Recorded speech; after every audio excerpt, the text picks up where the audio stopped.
The Secrets of Technology is brought to you by the StarQuest Production Network and is made possible by our many generous patrons. If you'd like to support the podcast, please visit sqpn.com/give.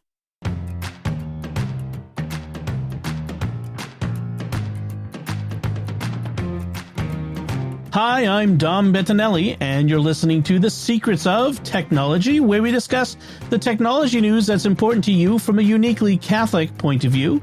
And joining me today on the panel is Thomas Sanjurjo. Hey, Thomas. Hey, Dom.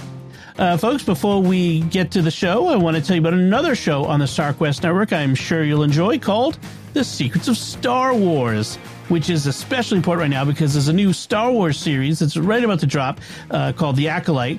And so once that's out there, you're going to want to hear all of our Star Wars geeks talking about it and digging into that show. So check it out now. Subscribe now. You can find The Secrets of Star Wars wherever fine podcasts are found or at sqpn.com/Star Wars. So, Thomas, this is episode 256. That is a significant number for tech people, right? Definitely. That is a full 8 bits right there. I remember when having 256K of memory was a big deal back in the day. Man. That was a lot. It actually used to be quite a bit. Yeah. Oh, I mean, the first Apple II, whatever it was, probably Plus had 8K or 16K of RAM, you know? So, yeah, that was... I lose more than that in my brain cells every day. So yeah, it's just amazing how far we've come.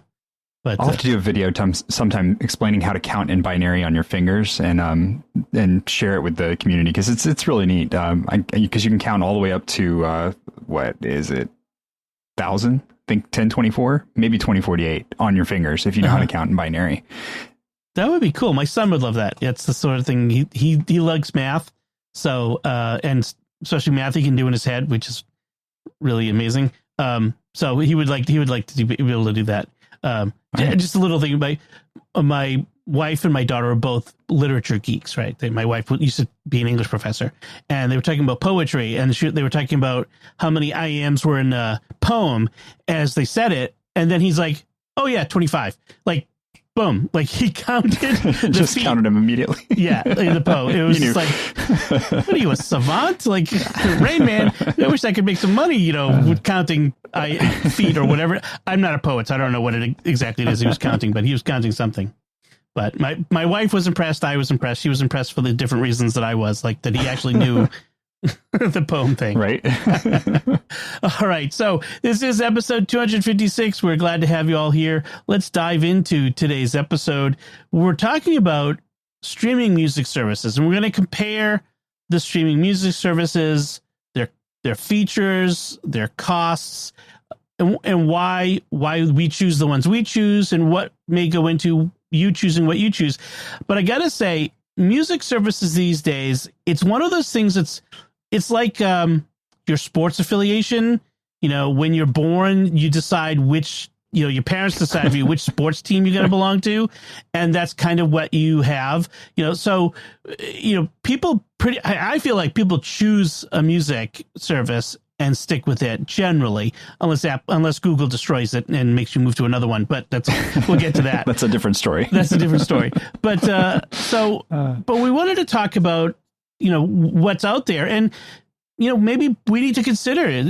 Is this the streaming service I've chosen the best one for me, for my needs, and is it the most economical and that sort of thing? So we'll dig into it. So I want to first go over what services are available. And so there's at the top of the heap with the largest market share is Spotify.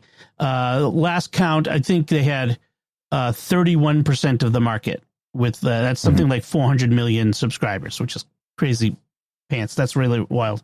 Then Apple at 15%, then Amazon Music and Tencent Music, which you may not have heard of, but that's a Chinese music service, each around 13%. We won't talk about Tencent because I don't think either of us speak Chinese. And I don't think much of our audience is Chinese, so it won't really apply. I don't know that I can even get into that market, honestly, because it's like a walled garden sort of thing. So if you're not in that Chinese ecosystem, you really can't get into that kind of thing. Yeah, I don't think anyone outside of China could subscribe.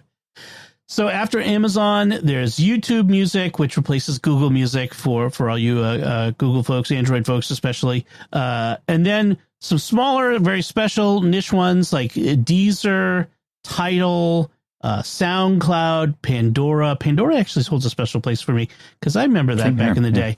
But so let's, kind of talk from the reverse. We all, we know about the big ones, but what do you think about Pandora? What makes Pandora interesting to you? Pandora was the one that I used for the longest time, and I resisted Spotify very intensely because I didn't want to pay for my music, especially after I had uploaded all of my music into Google Music, and then they stripped that away and took it to YouTube Music, and I couldn't access my upload. Yeah, the whole thing there. But so Pandora was my go-to music for the longest time, and I discovered so many great artists from the cycling recommendations that they had. And I feel like they did it better than Spotify did. And Spotify kind of piggybacked off of that idea and has since made it good enough that I like Spotify's suggestion lists to me. But Pandora was always great because you put in one song and from that one song, it would give you a whole bunch of recommendations and you discover all sorts of new stuff that you had no idea you liked. I remember an interview with one of the guys from Pandora we're talking over a decade ago. I think it was on the Twit network. And he was talking about how Pandora worked back then. I mean, this was in the early days.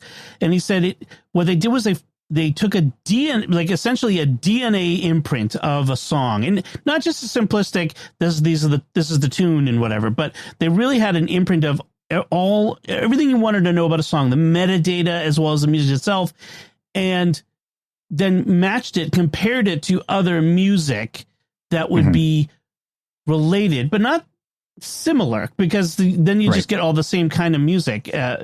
And they said it was very proprietary, it was very complex. And I'm guessing it was an early machine learning sort of algorithm that was doing this. I don't doubt it, but I think there was also a lot of manual back end, like people who just really loved music, because the recommendations they gave were so good that it was almost like a curated list. And that's the thing that really impressed me. And that's the thing you won't get this from Spotify too. I want to be clear about the fact that when you're listening to Spotify and you're getting recommended something from Spotify, it's because someone listened to that song that you put in and listened to several other songs. And so it's algorithmically based on tastes that people have generally, rather than like a curated thing. And Pandora always felt very much more curated. Like there was some kind of magic sauce there that was more than just everybody else listens to this too, so you're probably going to like it. I think that was the DNA part, like the metadata part of it was like hand done. And yeah, like you'd put in a song. I'd be like U2. What was the one I remember? My favorite Pandora station started with a U2 song, probably Beautiful Day or whatever it was. And it just like song after, like, I remember going for like hours going there isn't a single dud in this. Like with Pandora, you could thumb up or thumb down, like you could fine tune it as you went. And eventually it would get to the point where it knew exactly what to put next. Right. Whereas like this one was just perfect from the beginning, and it was like a beautiful ride. Like when you could get that perfect Pandora station, so. Yeah. Oh yeah. And those were always fun to try for too, and around the holidays, you would just think of something random for the holidays and stick it in, and then it would go off and you'd be like, okay, yeah, that's good. That's the holiday that I'm going for. I'm going for a Bing Crosby holiday this year. So that's what I want. Yeah. So, I mean, like I said, Pandora still holds a special place for me. A lot of the Apple Music also does a sort of algorithmically curated playlist that can do for you. And it's not bad. It creates a your station. It's Domenico's station or Thomas's station, and it'd be a mix of stuff that's in your library and some stuff that's not in your library, and it will sometimes come up with some pretty random stuff like that. I don't even know who these people are that they're singing, and sometimes it's good, sometimes it's not, and sometimes it's like. You've just like it goes off in like the wrong mood. Like, no, I'm in the car driving. I don't want like downbeat, like kind of relaxing at night on a rainy, night patio sort of thing. I want driving on a sunny day, Exactly. Yeah. I don't want to be lulled into sleep. Yeah. I wish it could be more aware. I kind of wish it could be more aware of my circumstances and context of where I'm at. But I also don't want it to be. I was going to say, you're going to be a little sketchy on that. Yeah. That's probably just as well not to be, So if it starts, the guy who was like, from when we were kids, the famous Barry White. If it starts playing a little Barry White, it's like no, wrong mood, wrong. Hold on, that is definitely not right. I do not need you to know that that's what's going on. my wife is not happy with me right now, so no. So that's Pandora who was mentioning. What about SoundCloud? I don't know that everyone would think of SoundCloud as a music service.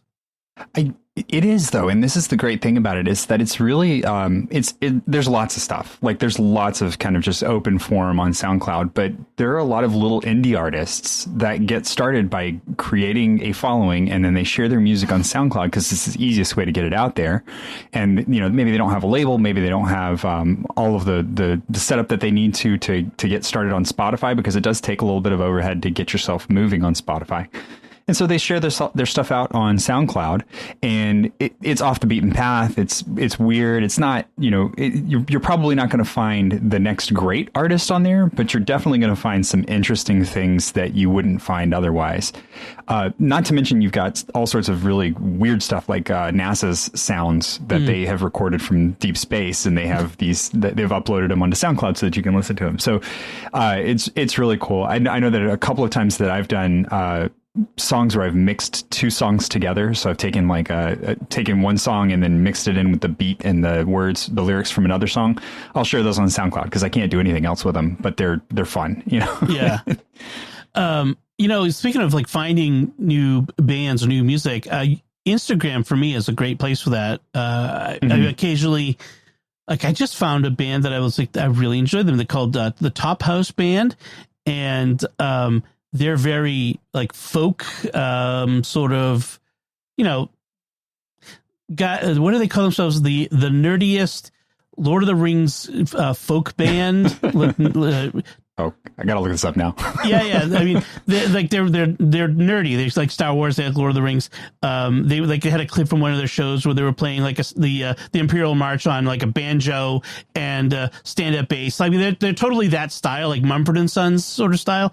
And they have this one song The Mountain, something like that. It's so upbeat. It's so happy. It makes me happy to hear it. I love it. Cool.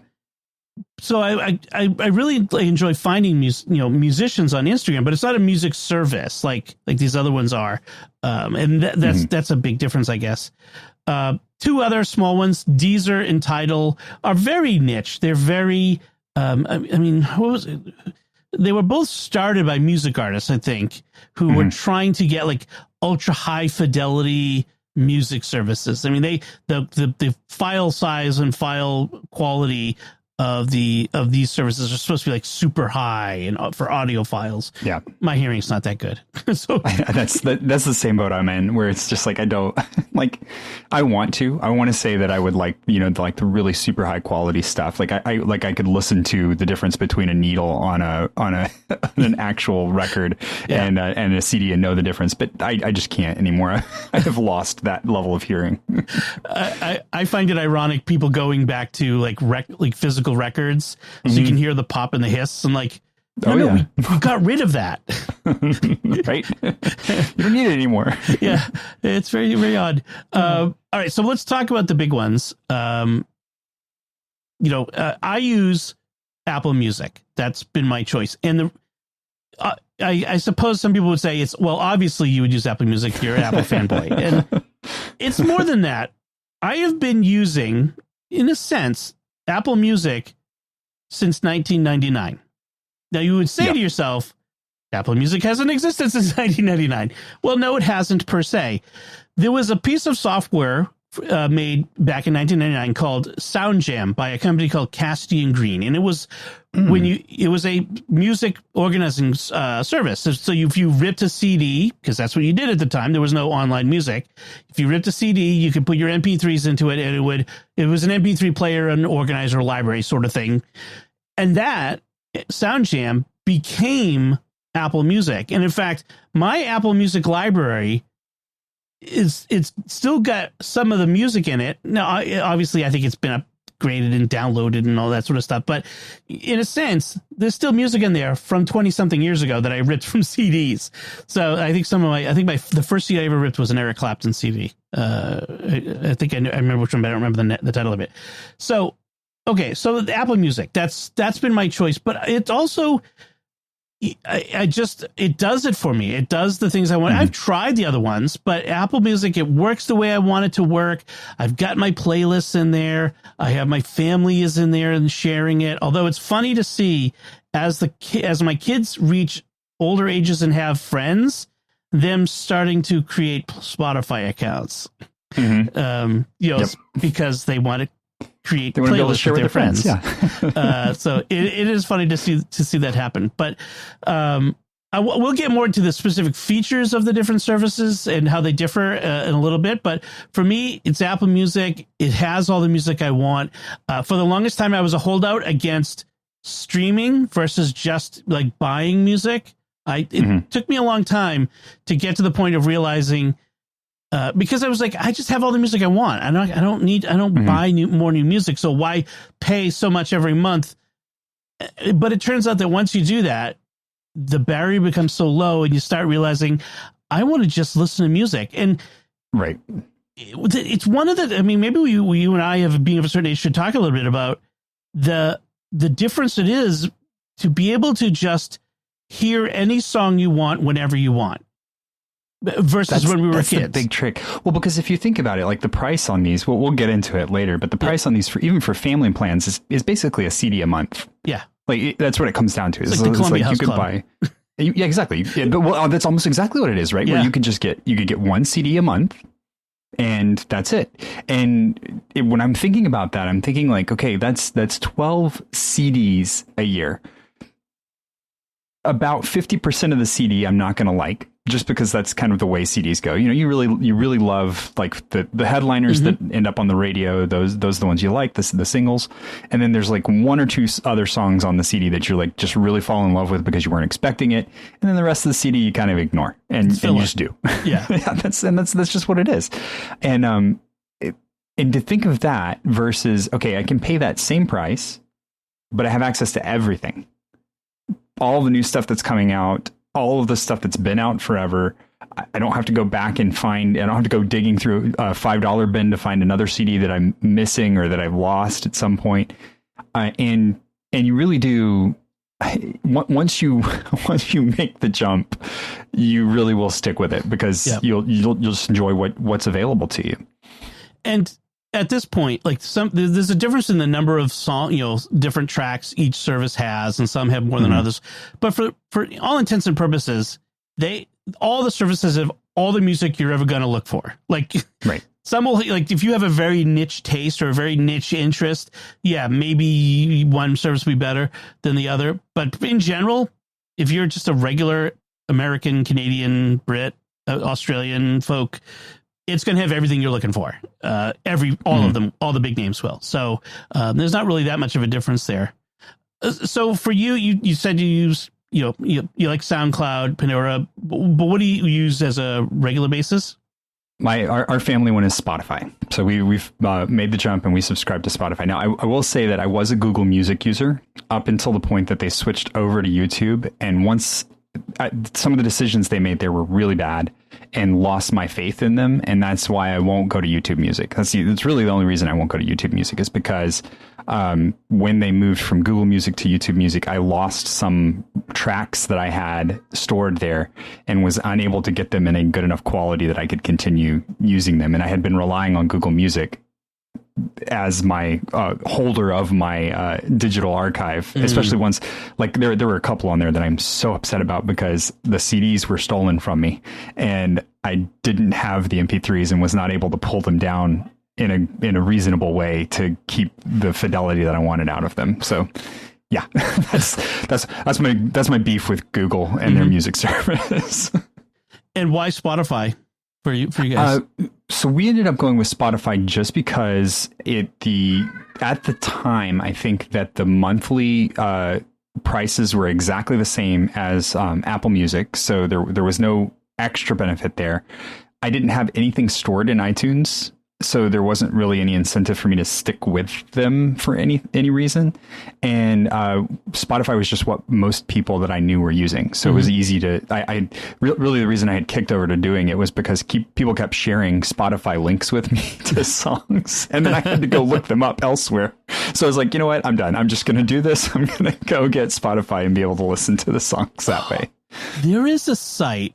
You mentioned it. I wish I could. I'll have to see if I can find it, where you can enter in any song link from any service, and it will show you the links to the same song in every service.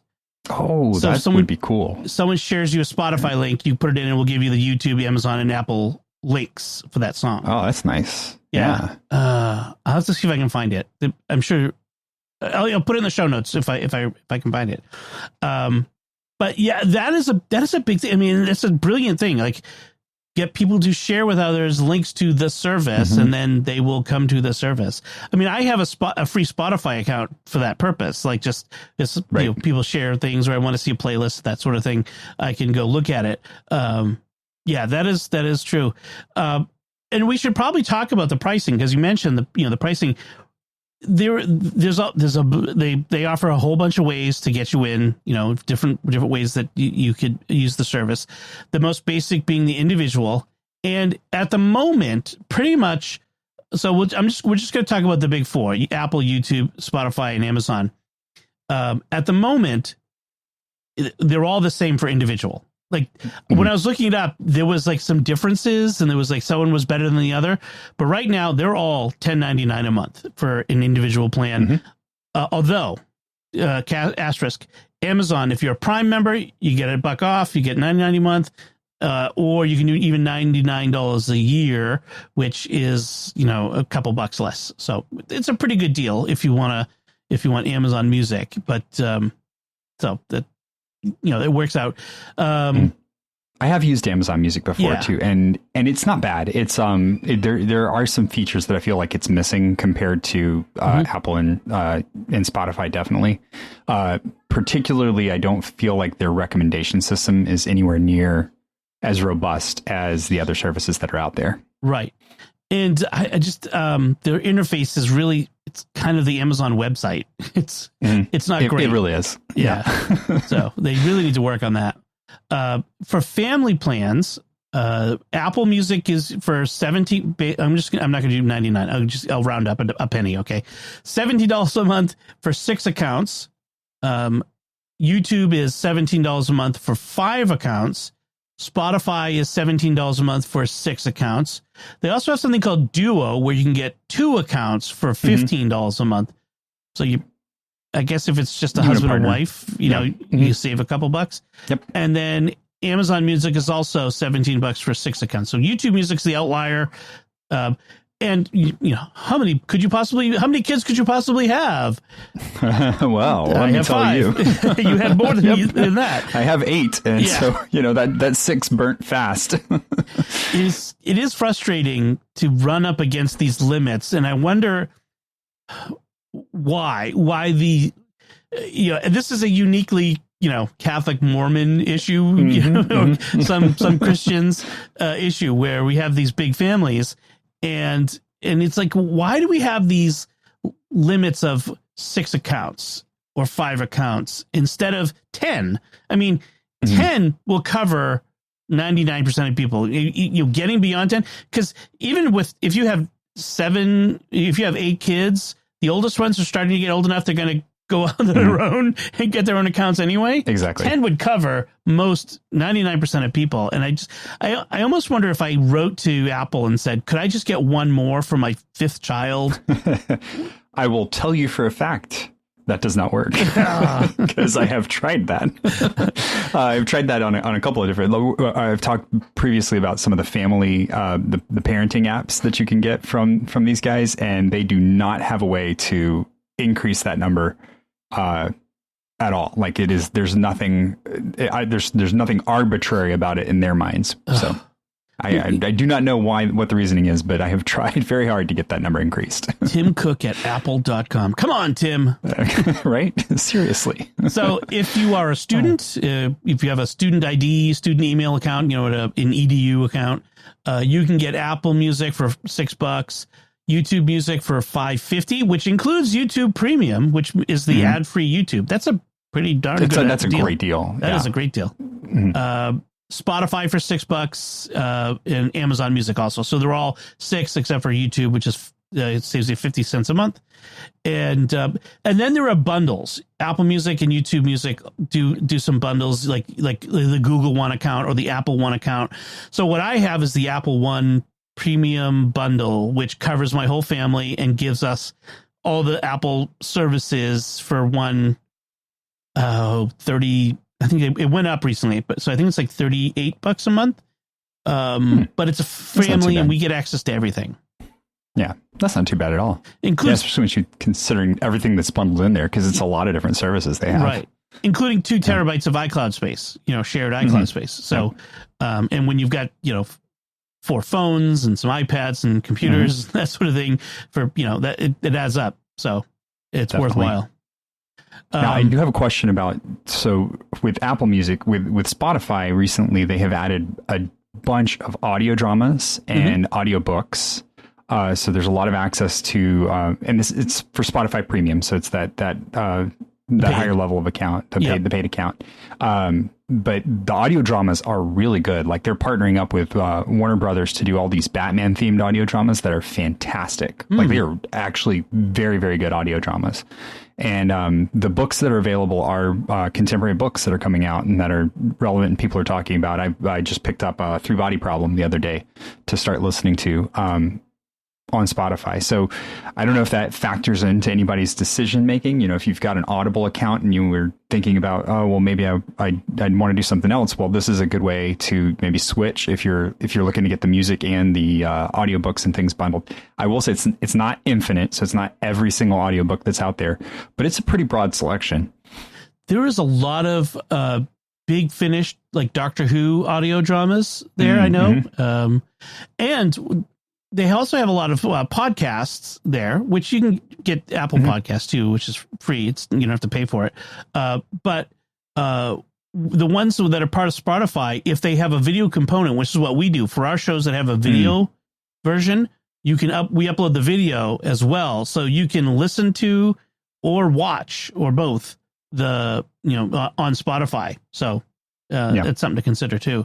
Apple doesn't offer any books or audiobooks or audio dramas per se. I mean, if they do, I don't know of any. So, I don't. Yeah, I think it's just music, but they offer a lot of different music features. They famously have like DJ stations, like stations that have DJs, like what do they call it? Apple Beats or something. I don't know. I don't listen to that stuff, but it's not my thing. And but they have Apple Radio, they call it, music hits. Right now they're doing the music 100 best albums of all time, which is kind of fun. So it's a countdown, like Zane Lowe and a bunch of other people I've never heard of who are, have radio programs every day. And I know some people miss like a DJ led radio sort of thing. And so I get that. But they also have other features as well. They have spatial audio, which is really nice. It's more than just surround sound. So if you have like earbuds, like AirPods or one of their headphones, the sound, it's like you're sitting in the middle of the band or sitting in the ideal location in a club where you get the music sort of surrounds you. And it's not like cheesy, like it goes back and forth from ear to ear, like early days of stereo, but if you close your eyes, you really does feel like you're immersed in the music, like you're at a place where people are playing music. It can when it's done well, and not everything is going to be done perfectly.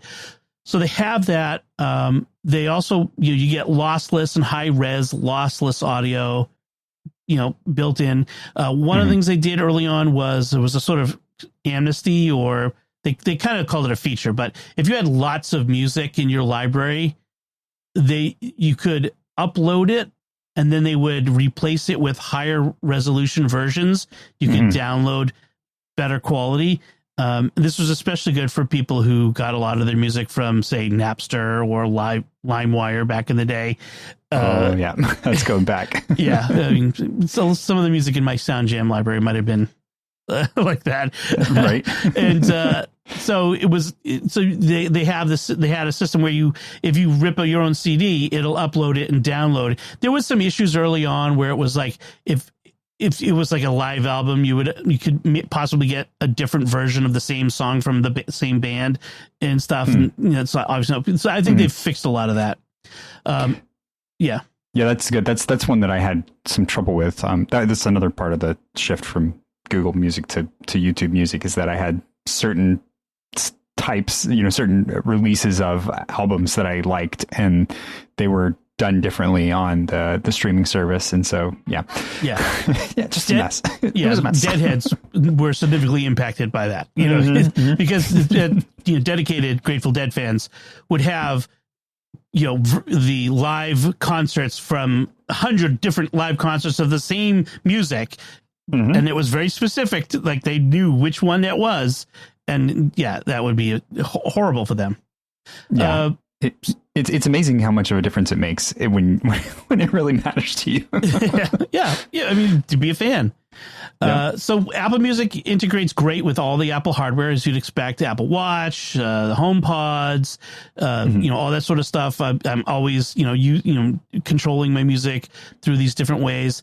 It doesn't have collaborative playlists, although they're trying to get there with shared playlists. So there's kind of a thing that they introduced. And I suspect that when we hear about iOS 18 and Mac OS, whatever, coming up, we'll be leaning more into that collaborative playlist thing. I think that's where they want to go. But at the moment, they don't. But they do offer, as I mentioned, curated playlists, playlists, discovery playlists for you based on your taste. And if you are a classical music fan, they have a dedicated classical app, because classical music works differently from pop music. Because it's all about composers and orchestras and all that sort of stuff. And so there's a really nice classical music app for classical music fans as well. That's a big selling feature, because that's one thing that I don't enjoy particularly about Spotify, is trying to find composers and orchestra combinations. Right. Yeah, that was the way it was on regular Apple Music before too. It was really hard. So YouTube Music, it has the largest music library, 100 million songs. But of course, as I said before, all of them will have 99% of all the music you're ever going to look for anyway. So it's not bad, anyway. It also allows you to switch between audio and video playback, because it's YouTube. Usually the songs for pop music will have a music video, and you can switch back and forth if there's a music video that goes with it. You can get YouTube Premium to go along with it, so you can watch YouTube videos ad free. There is an ad supported tier. I don't know what the limitations are, but they're usually like you listen to 5 songs and get an ad, and then listen to, that's every 5 songs. Fortunately, it's not like YouTube where you'll get an ad in the middle of whatever you're doing, though. It does actually put it between the songs. Right. It's not in the middle of the song like in the videos.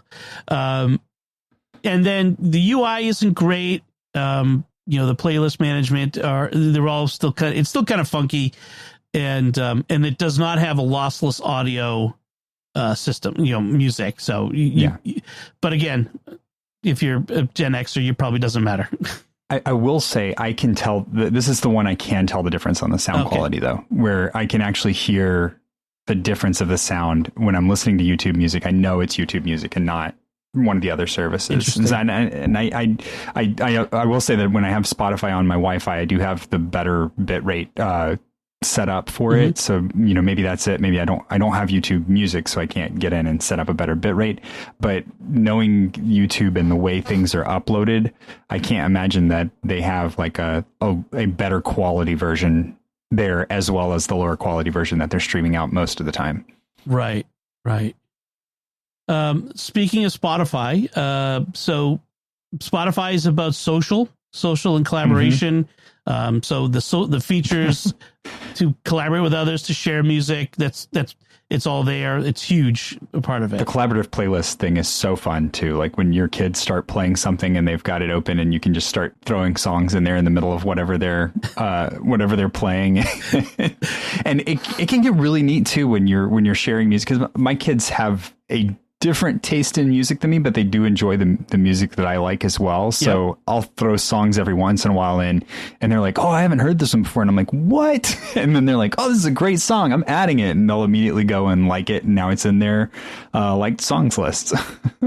There was a great story that reminded me of John, the comedian John Mulaney, talking about going into when he was a kid, going into this diner that had a jukebox, and very funny long story short, playing What's New Pussycat 21 times in a row. I'm just thinking of doing that to my kids in a playlist. It's like he's like, by the 15th time, they're waiting. What's new, Pussycat? And then it's like, oh, you can see the pain and despair in their eyes. And then when 16 rolls around, we threw in It's So Unusual. I was like, anyway. And like they're like, oh, something different. And then it ends. Thank goodness. What's new, Pussycat? Go find this on. I'm going to put it in the show notes because everyone should watch this. I have the link here. It is hilarious. So I'm going to have to put that in there now. Yeah. So excellent music discovery, as you mentioned. The algorithms are really great. The suggestions, and that's really what music is about these days, isn't it? Like, because in the old days, where did we find new music? Well, we heard it on the radio, or you had that one friend who was like the super, like, spent his Saturdays at the record store going through everything, and on Tuesday knew what all the new releases. But now, I mean, we are, you find out about new music by, well, like I said, Instagram. For me, I was trying that, but these sorts of algorithms are recommending things. And I mean, some things have gotten worse. Some things have really gotten better. And I think that's one of the things that is better about music today is that recommendation. As long as it keeps it weird. That's what I want. That's why I'll go back to Pandora every once in a while, and I'll stick in a song that I really like and see what it throws up for me, because it will occasionally just really surprise me from left field. And then I'm like, okay, well, that's going on my list. And then I go back to Spotify and just add it to my list. Well, that's right. You don't want it to be too corporate and polished and too nice. You want it to be a little rough. You want it, those diamonds in the rough that's discovery. Is not that song is just like that song before it. It's the, whoa, what's that? That's the moment you want. And so, yeah. And make sure, one thing I will say is when you get one of these, if you're on the fence and you're finally going to do it. But then when you are letting it algorithmically pick things for you, make sure you are giving it feedback, because if you're not skipping songs that you don't like or favoriting songs that you do, it doesn't know that you liked or didn't like whatever it just threw at you randomly. Right. Like when I play my, Apple Music Discovery station, I forget what that's called, something like that.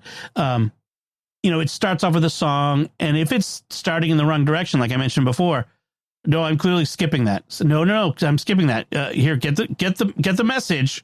Right. I want something different, and it will figure it out. Like, okay, all right, that's I get it. You don't want this style of music. Let's try something new. So yeah, that is, it's really big into Rhiannon Giddens for me right now lately, which my wife really likes. She's really good. I mean, don't get me wrong, but it was my wife's choice to put her in the library, but I guess she's a lot like a lot of music I like. So yeah, so it's kind of interesting to see how it's working. That's funny. All right. The other thing about Spotify is, as you mentioned, it's not lossless audio quality, but it does get it there to 320 kilobits per second, which is a pretty high bit rate. for music. I mean, you want something at least that high to make sure you're getting some quality. I'm going to guess that YouTube is probably like 192 or something, or it's even the 200s. The fact that I can hear it, it's got to be something pretty awful. So with Amazon Music, in the paid service, it does also offer lossless audio.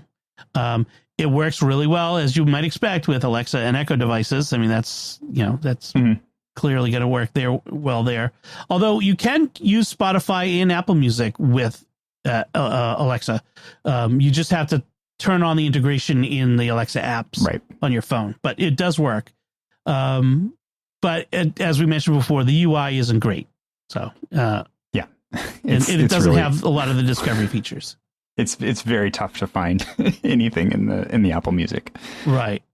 So to sum up, Apple's got the best audio quality.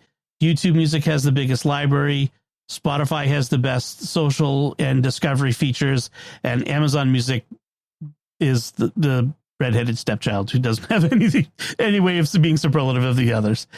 So we at some point we should probably talk about how to get the best audio quality out of your music. Like you talked about turning up the bit rate and that sort of stuff. We should talk about, how best to listen to music, how to get the best audio quality out of the music you do listen to from a streaming service and that sort of thing. So if folks have questions in that regard, please let us know, technology@sqpn.com. Or if you get feedback on what we've talked about, or a different take or a different service that we haven't talked about, that would be also welcome. All right. So now before we move on to our headlines, take a moment to thank our patrons who make it possible for us to create the secrets of technology, including Drew S., Franklin P., Mary S., Julia M., and SB. Their generous donations at sqpn.com/give make it possible for us to continue the secrets of technology and all the shows at StarQuest. And you can join them by visiting sqpn.com/give. So some headlines. So here's one. I saw this. I'm like, this can't be true. California is grappling. What's the headline I originally had? California is grappling with a growing problem. Too much solar. Now, the link I originally had actually goes to a stub of the article on MSN, but I'll have a archive.org link that will give you the whole Washington Post article. And their headline is Rooftop Solar Panels are flooding California's grid, and that's a problem. And the basic story is there's so much solar in California that in the spring, when there's a lot of sun, but not a lot of demand for either heating or cooling, during the day, there's way more electricity being pumped into the grid by the solar panels than they can use. And that's causing the price that they pay for electricity for solar power to go to zero, and means that they have to dump gigawatts of electricity into, I don't know where it dumps. It just it goes away. Like we don't use it. So how do they not have batteries? They need batteries. Why are there not batteries for this situation? I don't know. It's interesting though, because you have to really carefully read the article and understand what it's saying. Because at first, one of the stark things was that this is as the price goes to zero, it's curtailing the economic viability of solar. And I was like, wait, so free power is not economically viable. But what they're actually saying is that if for example, if you install solar panels on your house, you get a little bit of a kickback from the power company based on the current market value of power that's being generated in some states. This is the California, the California situation specifically. And what's happening is if you get too many people with solar panels, the market rate goes to zero.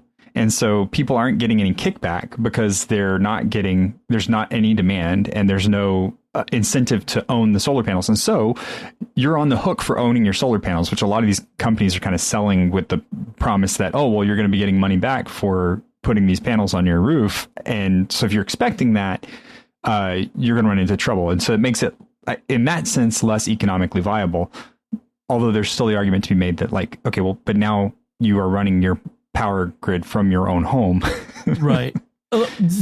it becomes more problematic if you lease your panels like I do. So one of the things is reasons the convincing thing for leasing is you don't have that big upfront cost to install the panels. So you don't have to wait 10 years to recoup your cost. But so the way that they do it is like, it basically cuts my electric bill in half, right? So my leasing payment is about half of what I was paying for electricity. If I don't pay anything for electricity, if I don't buy any electricity from the grid, like in the months where I have high solar production and low electrical use, that's great. But when in the months where I have, like in the winter, I'm now having to buy more power from the grid, and I still have this lease payment. And so what we depend on with the net metering, people like me, is during the months of overproduction, I'm building up a credit in my account with the electric utility, and I work off that credit through the winter. Now, the credit doesn't last all the way through the winter, at least in my situation. For some people, it might. But we also have a consistent net metering number. Like it doesn't vary. It's not a variable market like in California. One of the things that people are being incentivized to do is then to buy batteries for their home, store that power during the day, and sell it back at night when the market rate is higher, or using it themselves at night. So they're not buying electricity from the grid at night. Because that's what happens with me is I don't have batteries. So as soon as the sun goes down, I'm buying power from the electric grid. Right. So, but it also shows there's some infrastructure problems in California and some of these other states, not just California. Nevada is also starting to see this too. Their grids aren't connected. So instead of, if they had enough interconnection, they could be selling that power to another part of the state, to another state altogether. They're not interconnected. And like you mentioned, right at the top, why don't they have these big batteries backup systems, like batteries to store the power and then release it at night? That makes the most sense to me. And I know that batteries don't super function that way. Like once you get to the scale batteries that you're talking about having to have store the power, but they could really easily retool some of the neighborhoods to have like where you've got the big old transformer box that you don't necessarily need anymore. You could just plunk a battery down there and there you go. So there needs to be some heads put together on this one to figure out how this can work. Right. I mean, we've got these big substation installations around, a couple of big, a semi-trailer size battery in that location would probably be, sufficient to store a lot of power. I don't know how much. I mean, I'm not a electrical engineer, but and I know that Tesla's been actually working on a battery system like this, a modular, like utility size battery system. And I think they installed one in Australia, if I recall correctly, as a test bed. That sounds right. Yeah. I know that they have one installed somewhere that they've been working off of. So it'd be interesting to see. It's a piece that needs to go hand in hand with the greening of energy, is that energy is only available in these green resources at certain times. So, the solar only works when the sun's out. The wind power only works when the wind's blowing. That extra energy needs to be stored somehow so that we can then use it. So battery technology really does need to pick up the game. And I know that that's something that Tesla's been pushing for a lot, but we need some more competitors out there. So if anybody's, thinking, if you're thinking of chemical engineering degrees or anything in that direction, I would really recommend get into that space because we need more. Or a physical or hydrodynamic battery. Have you ever seen those? So there's one in Scotland where they have this mountain and there's a lake at the bottom and they've built a sort of artificial lake inside at the top. And they basically pump this water up to the lake inside the mountain. And it functions as a battery so that in dire situations where they have a power demand, where like a station goes offline or something, they can open up the valves and the water flows down, turns the turbines, produces electricity. It's a battery. It's really cool. Really cool. There's some geothermal options too, where you can pump heat into rocks and the rocks store the heat. Yep. And then you just use that heat to run a water pressure system to get the energy back out of it. Yeah. I mean, there are solutions. They're often expensive still, until you start producing it at scale. But, there are solutions to these problems. And, it's funny to make fun of California for having too much solar power. But there is an issue, and we need to fix it. And because, this is the way things are going. Our next headline from Ars Technica: Prime Video subscribers will soon see ads for Amazon products when they hit pause, because life doesn't have enough hassle as it is. Like, I just want to sit down and watch a little Fallout or, something on Amazon Prime. But nope, I gotta, if I pause, I'm going to have to endure Amazon ads. In addition to the ads that they've just inserted. I was going to say, they just inserted a bunch of ads too. So it's not like this is a standalone thing. It annoys me because it's when I'm pausing something. Mm-hmm. Right. And then the other side of that is like, there's very many times in a house with as many people as I have where someone is not paying attention or asks a question, and then an explanation starts of that question. And so the show gets paused while we're waiting for that explanation to finish and then pick back up. And I can think of nothing more annoying than having an ad blare at us during that pause where someone is talking to someone else. And it's not clear to me that whether these are video ads with talking or if they're just static ads. I think they're going to be static ads. I'm hopeful that they are just it's like just a pause screen, which is a lot less offensive in all honesty than, I mean, if you want to throw a pause screen up there, because 99 times out of 100, I'm pausing it so I can go to the bathroom and then come back. Right. So I'm not going to be looking at it anyway. I don't care. And when I watch, my wife and I watch a few shows together, and I'm always pausing it to, we chat, we talk about, they're totally missing this. Kosh would never do that in real life, that sort of thing. So one thing we kind of touched on is that Amazon has already introduced ads into Amazon Prime. For the longest time, Prime Video was you paying for it either whether as a Prime member or or just separately, but you don't get ads. They've recently introduced it where if you want to keep it, you got this nice ad thing going here. If you want to keep it, you're going to have to pay a little extra. And so you have to pay $12 a month, extra $3 a month. That's not this. This is, I think you're going to get these whether you are paying ad free or not, which I can imagine might tick a few people off. Like, I'm paying extra not to see ads. I don't want to see any ads. I mean, if they're really clever about it, it will be a silent panel that just stops and just covers whatever's on the screen. I think that's still going to annoy people because, I don't know, maybe every once in a while you pause to like look at a really nice image that's been put up in the middle of of something that you're watching, and you're like, oh, that's really cool, I want to see that. Or you want to try and check who the killer is as they're walking out of the room, Right. So yeah, it's just I think it's still going to tick some people off, but there's ways they could get away with it without it being super offensive. Yeah.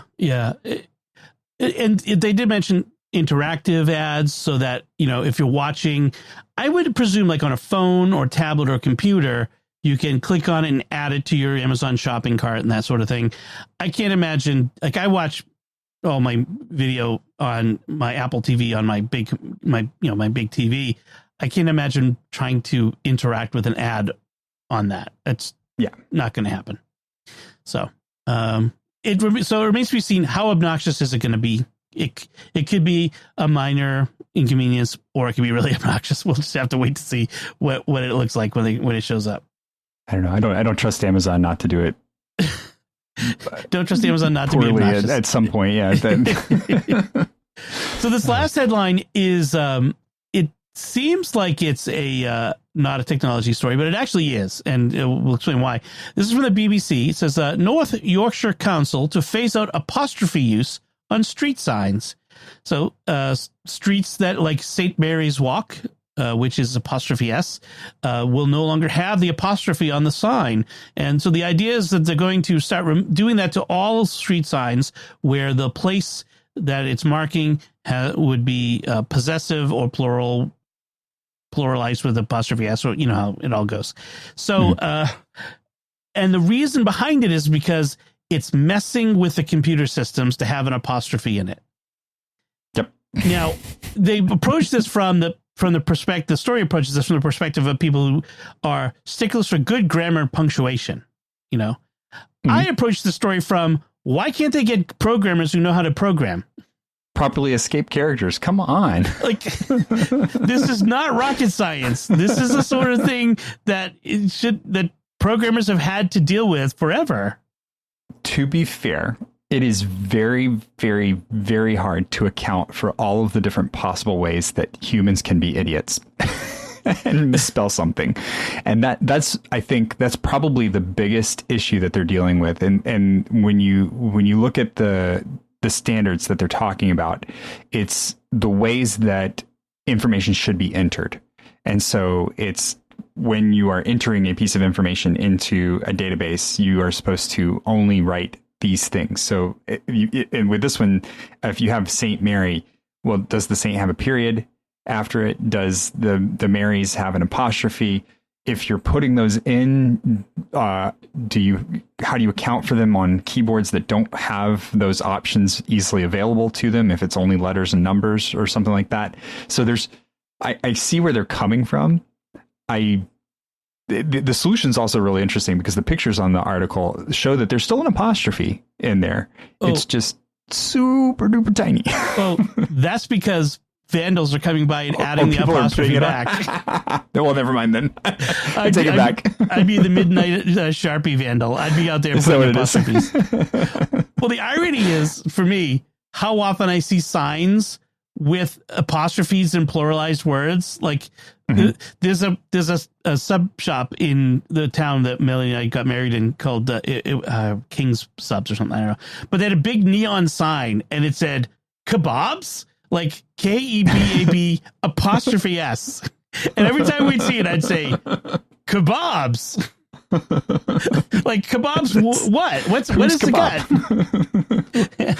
So, it kind of amuses me to see that. I mean, in fact, I might be the sort of vandal to go around. I'm obviously not a nice British person who lives in North Yorkshire, but go around and putting apostrophes in places where they don't belong, just to make a point. Just add them in random spots. Yes. The better one would be adding semicolons. That will just mess everything up, because any database system is going to just my new street is called semicolon drop. Semicolon drop table. Semicolon drop all.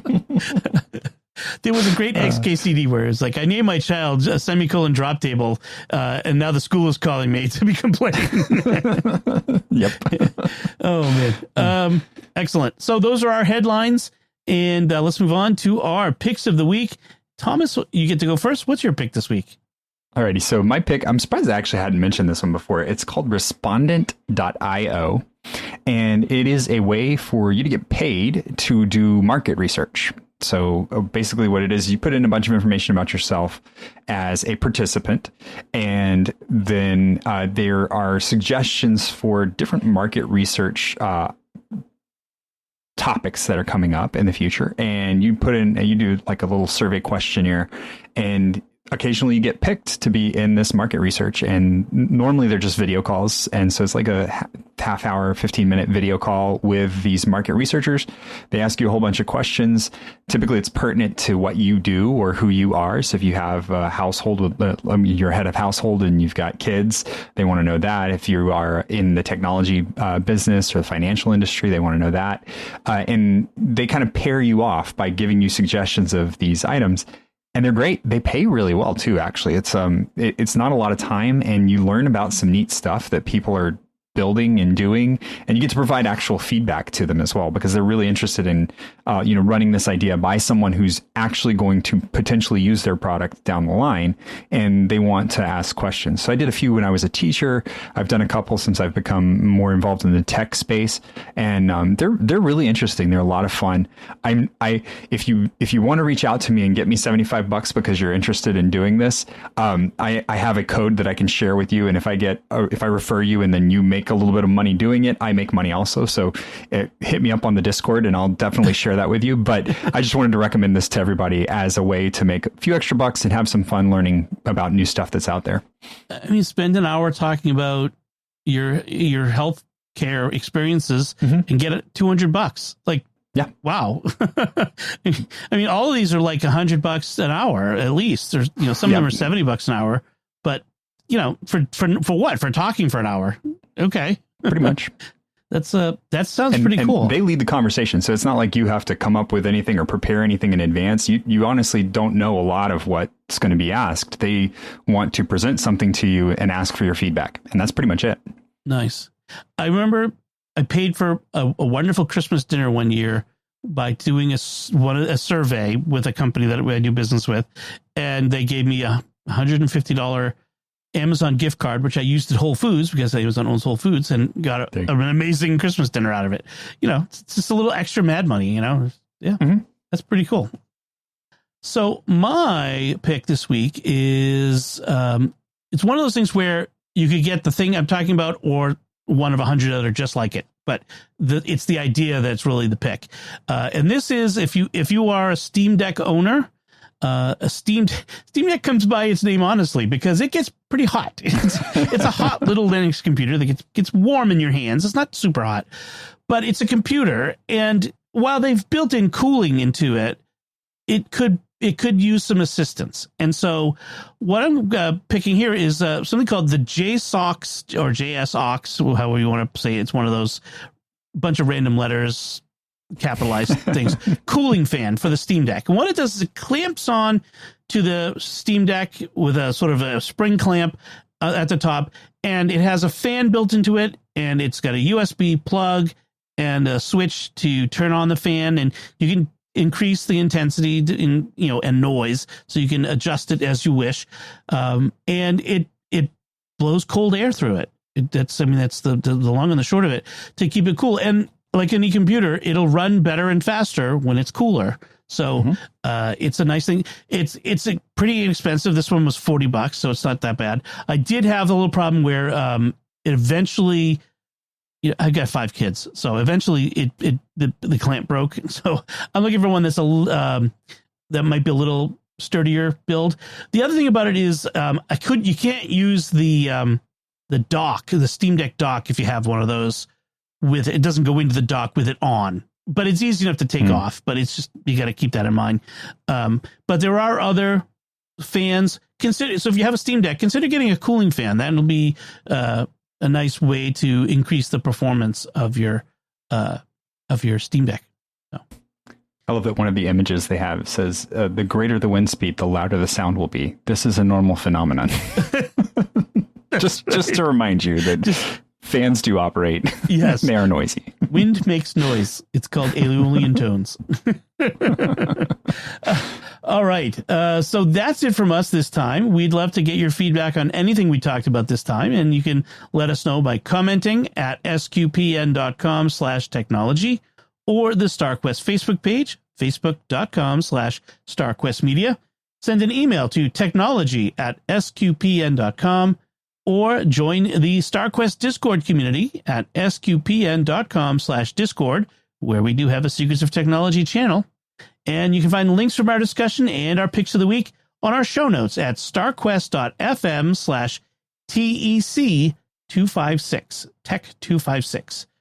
One of the things that really helps us a lot is if you go to Apple Podcasts or wherever you get your podcast from, and whatever way they let you write a review or rate or any of those things, to go do that. I don't know the last time we've had a review on Apple Podcasts, but those things are like gold. They are so super helpful in getting the word out to other people about the show. And frankly, I really do appreciate our listeners sharing the show with others, because we've actually recently got into the top 78, I think it was recently, of in the tech review category in Apple Podcasts, which is great. There are a lot of tech podcasts out there, so getting into that high in the chart is really fantastic. So we really do appreciate it. But that happens when you share the show with others, write reviews, and that sort of thing, and we really do appreciate that. Anyway, until next time, Thomas Sanjurjo, thank you for joining me and sharing the secrets of technology. It's been great. And once again, I'm Dom Bettinelli. Thank you for listening to The Secrets of Technology on StarQuest.